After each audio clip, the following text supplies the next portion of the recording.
tension in poetry. So இந்த words பாருங்க, extension, இதோட ப்ரிஃபிக்ஸ் எக்ஸை ரிமூவ் பண்ணிட்டு, அதே மாதிரி இன்டென்ஷன், இதோட ப்ரிஃபிக்ஸ் இன் ரிமூவ் பண்ணோன்னா டென்ஷன் வரும். இதுதான் நம்ம டைட்டில் இருக்கிற டென்ஷன் இன் போயட்ரி.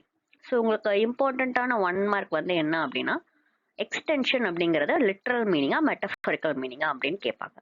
ஸோ இந்த 3 வேர்டை நீங்கள் படிச்சுக்கோங்க, அதுக்கு எல்இடின்னு ஞாபகம் வச்சுக்கோங்க. அப்போ லிட்ரல் மீனிங், எக்ஸ்டென்ஷன், டெனடேஷன், இது 3 சிமிலரா வேர்டு. ஓகேங்களா? அடுத்தது மைக், எம்ஐசி, மைக்கோட அப்ரிவேஷன் எம்ஐசி ஞாபகம் வச்சுக்கோங்க. மெட்டஃபரிக்கல் மீனிங், இன்டென்ஷன், கனடேஷன், இந்த 3 சிமிலர் வேர்ட்ஸ். ஓகேங்களா? ஸோ வாங்க கிளாஸ்க்கு போகலாம். Welcome to RSR easy learning tips. இன்னைக்கு நம்ம யூனிட் 10 பிரின்சிபல்ஸ் ஆஃப் லிட்ரரி கிரிட்டிசிசம்ல 11th chapter tension in poetry by Allen Tate பார்க்கலாம். வாங்க கிளாஸ்க்கு. John Orley Allen Tay, a leading member of the New Criticism school, specifically used the word tension as something he called a special metaphor that could be used by critics to evaluate poetry. So Allen Tay வந்து he belongs to New Criticism school. அது first one word. அடுத்தது tension வந்து எதை எப்படி describe பண்றாருன்னா special metaphor. So Allen Tay described tension as dash அப்படின்னா special metaphor. இது வந்து எதுக்கு அப்படின்னா to evaluate poetry. He came up with it as a word derived from lopping the prefixes of the logical terms extension and intention. So extension, intention, இந்த 2 வேர்ட்ல இருந்து prefix remove பண்ணிட்டோம்னா வர word தான் tension. Extension refers to extensive or logical or denotative meaning in poetry. So இதுதான் நீங்கள் எல்இடின்னு ஞாபகம் வச்சுக்கோங்க. ஓகேங்களா? லாஜிக்கல் ஆர் லிட்ரல் மீனிங் ரெண்டுமே. அப்புறம் extensive, denotative. Intension refers to the intensive or connotative or suggestive meaning of poetry. So MIC அப்படின்னு சொல்லியிருந்தேன், இப்போ இன்னொரு எஸ் சேர்த்திக்கோங்க. அப்போ metaphorical meaning, intensive, connotative, suggestive meaning. He suggested that a poem can possess a single critical aesthetic attribute, that is tension, that creates a more pleasing and more important experience for the reader. So question வந்து which creates more pleasing and important experience for the reader அப்படின்னா answer வந்து tension. Tension in poetry has been taken from Allen Tay's The Man of Letters in the Modern World selected essays. The essay deals with the tension as the life of a poem. So இம்பார்ட்டண்ட்டான ஒரு 1 word. சரிங்களா? போயமோட லைஃபே வந்து tension தான் அப்படின்னு சொல்றாரு. இப்போ டென்ஷன்னா என்ன அப்படின்னு பார்க்கலாம்.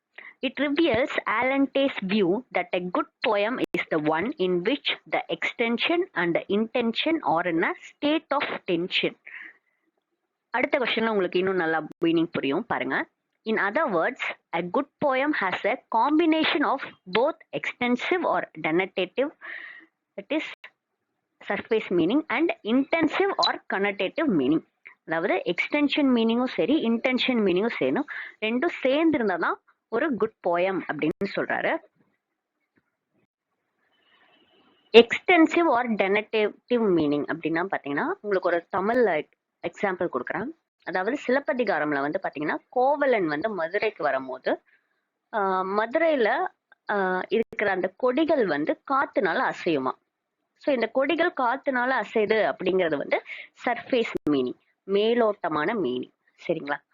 அதை வந்துட்டு எப்படி சொல்லியிருப்பாங்க அப்படின்னா, கோவலனுக்கு நடக்க போற அந்த துயர முன்னரே தெரிஞ்சு அந்த கொடிகள் வந்து கோவலனை வந்து மதுரைக்கு வாரா என்பது போல் அசைந்தது அப்படின்னு சொல்லியிருப்பாங்க. ஸோ இது வந்து ஹிடன் மீனிங். சரிங்களா? ஸோ சர்ஃபேஸ் மீனிங் அப்படின்னா எக்ஸ்டென்சிவ் ஆர் டெனடேட்டிவ், இன்டென்சிவ் ஆர் கொனடேட்டிவ் அப்படின்னா ஹிடன் மீனிங். சரிங்களா? ஸோ நெக்ஸ்ட் ஒன் பாருங்க, மெட்டஃபரிக் மீனிங் அப்படின்னா இன்டென்ஷன். ஸோ இது வந்து மைக், எம்ஐசி. சொல்லுங்க பார்க்கலாம், எம்ஐசி என்னெல்லாம் வேர்ட்ஸ் வரும்? Correct, metaphoric. M for metaphoric, I for intension, C for கனடேட்டிவ்.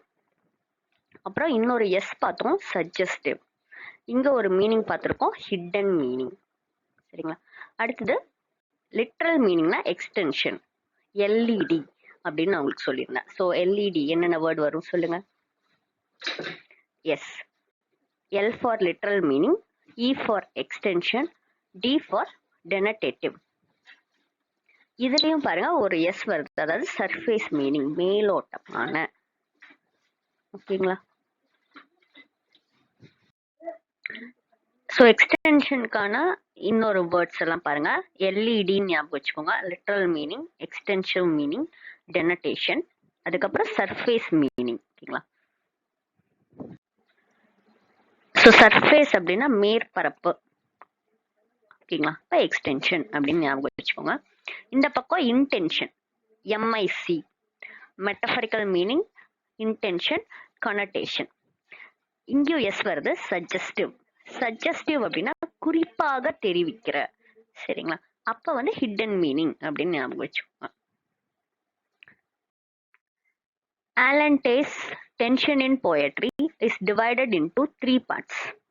Part 1 deals with the fallacy of communication in poetry. Alan Tate explains his point with some examples.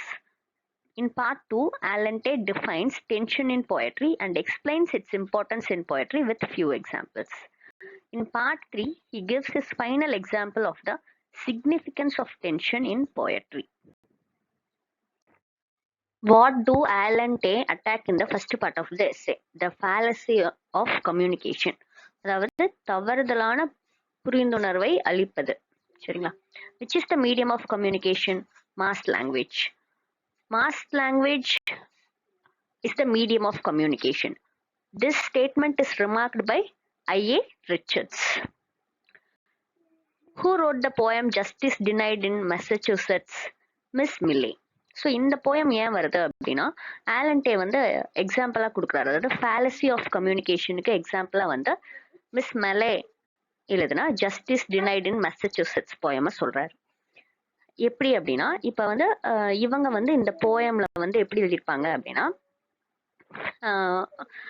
மெசச்சூசெட்ஸ்ல வந்து graphs எல்லாம் rod ஆயிடுச்சு, அங்க வந்து ஒரு பெரிய ட்ரையான climate இருக்கு அப்படின்லாம் எழுதியிருப்பாங்க. இது வந்து எக்ஸ்டென்சிவ் மீனிங். ஓகேங்களா? இன்டென்சிவ் மீனிங் என்ன அப்படின்னு பாத்தீங்கன்னா, ஒரு 2 கேரக்டர் நோட் பண்ணிக்கோங்க. SACCO, Sacco, and Vanzetti, VANZETTI. இவங்க 2 பேருக்கும் வந்து பாத்தீங்க அப்படின்னா 2 மைக்ரன்ஸ்க்கு வந்து எக்ஸிகியூஷன் கொடுத்துருப்பாங்க, judicial execution.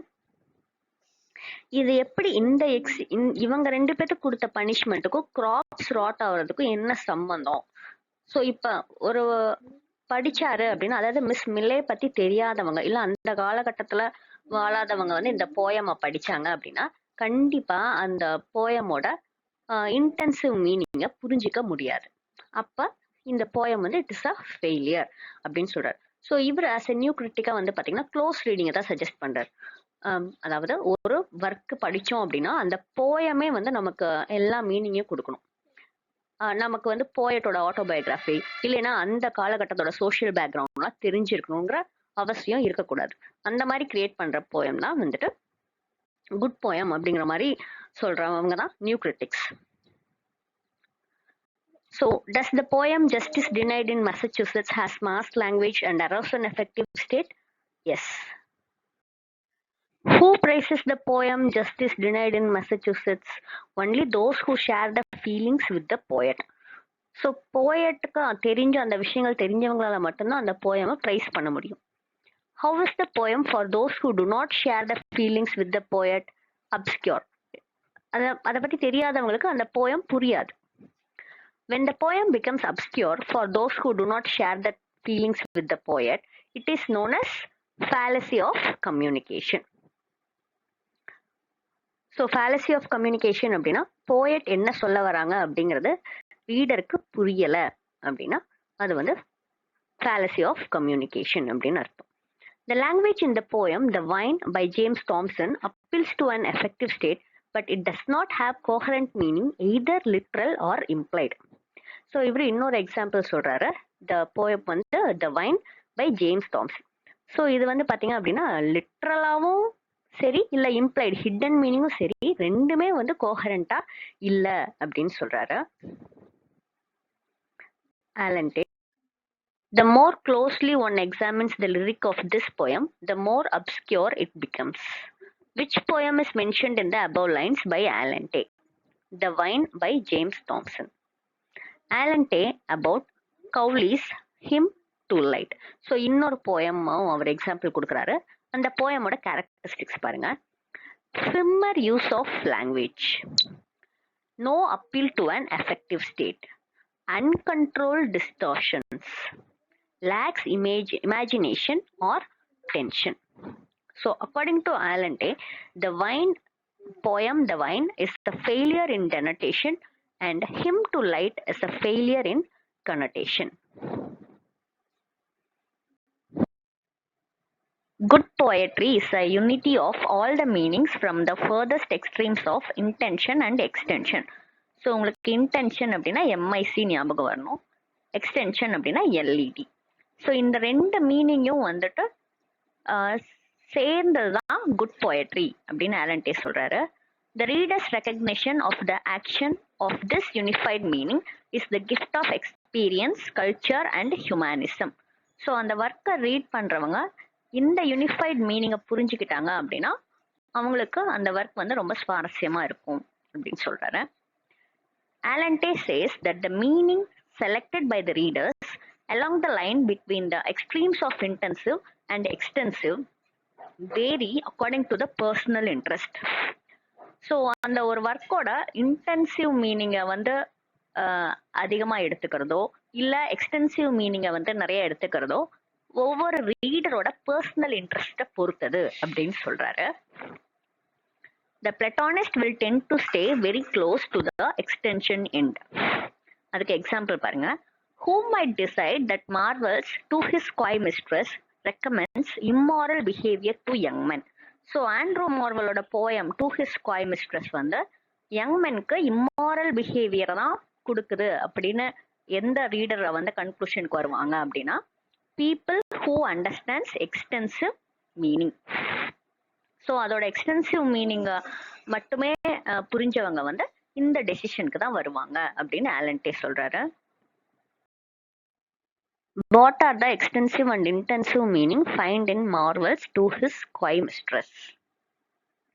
So sensuality, extensive meaning. Asceticism and or spirituality, intensive meaning. இல்ல இந்த ஒர்க் வந்து சிற்றின்பத்தை தான் முன்னுரிமைப்படுத்துது அப்படின்னு சொல்றவங்க வந்து மேம்போக்கா படிச்சவர்கள், சர்ஃபேஸ் மீனிங்கை மட்டும் புரிஞ்சுக்கிட்டவங்க, எக்ஸ்டென்சிவ் எல்இடி. சரிங்களா? இல்ல அதை மெட்டபரிக்கலா புரிஞ்சுக்கிட்டவங்க தான் அந்த ஸ்பிரிச்சுவாலிட்டியா உணர முடியும் அப்படின்னு சொல்றாரு. Which poem enrich extension and intention meaning each other according to Alan Tay?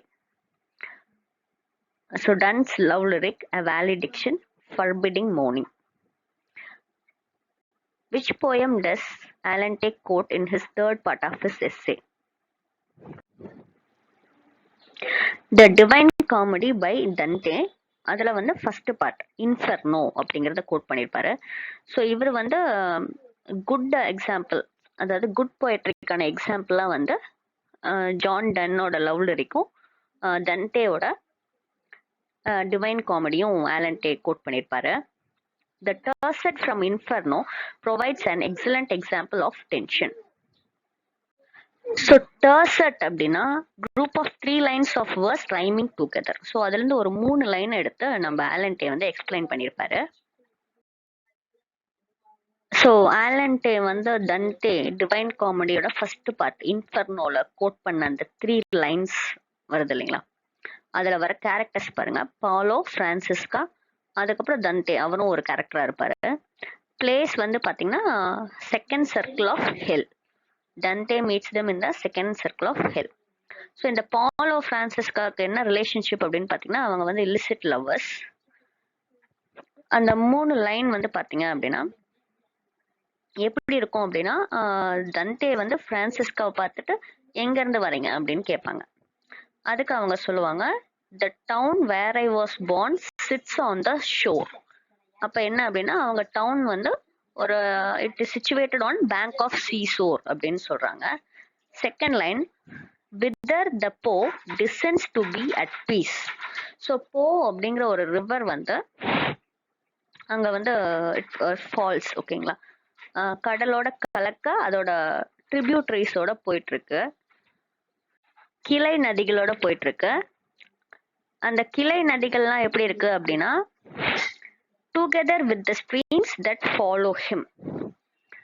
இங்க ஹிம் அப்படிங்கிறது வந்து அந்த ரிவரை வந்து துரத்தி போயிட்டு இருக்கிற மாதிரி இருக்கு.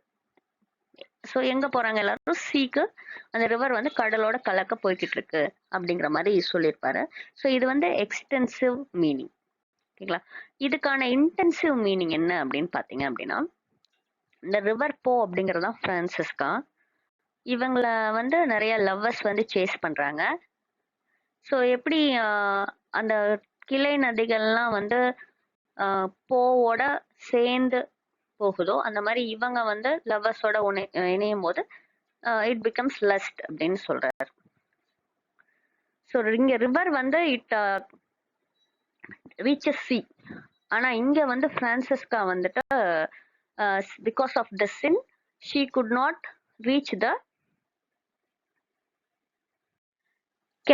she cannot live in peace அப்படின்னு சொல்லி முடிப்பாரு. ஸோ இது வந்து ஒரு பெஸ்ட் எக்ஸாம்பிள் அப்படின்னு சொல்லி ஆலன் டேக் கோட் பண்ணிருப்பாரு. Thus, both the intention and extension become one and create tension in the poem Dante's Inferno. Who popularized terms like connotation and denotation? I.A. Richards. Thank you. All the best.